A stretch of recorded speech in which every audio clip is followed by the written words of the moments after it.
بسم اللہ الرحمن الرحیم۔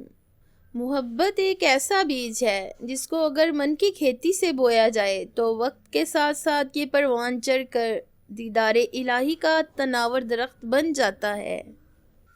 سخاوت اس یقین کا نام ہے کہ جس نے مجھے نوازا ہے، اگر میں اس کی نوازشات کو تقسیم بھی کر دوں تو وہ مجھے دوبارہ نواز دے گا۔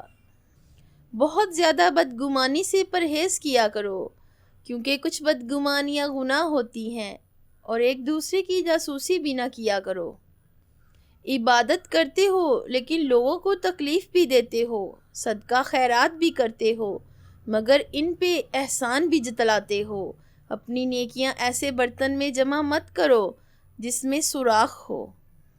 بہت سے لوگ آپ کے لیے کچھ نہیں کر سکتے، لیکن ان سے باتیں صرف اس لیے اچھی لگتی ہیں کیونکہ ان کی مثبت باتوں سے سہارا ملتا ہے۔ سوچ کیسی ہے، ایمان کیسا ہے، الفاظ بتا دیتے ہیں انسان کیسا ہے۔ کوئی مخلص ہو کر آپ کے سامنے جھک جائے تو اسے جھکا ہوا سمجھیں، گرا ہوا نہیں۔ ظلم کے خلاف جتنی دیر سے اٹھو گے اتنی ہی زیادہ قربانی دینی پڑے گی۔ توبہ کرنے والوں کے ساتھ بیٹھا کرو کیونکہ وہ نرم دل ہوتے ہیں۔ جس پر نصیحت اثر نہ کرے تو وہ جان لے کہ اس کا دل ایمان سے خالی ہے۔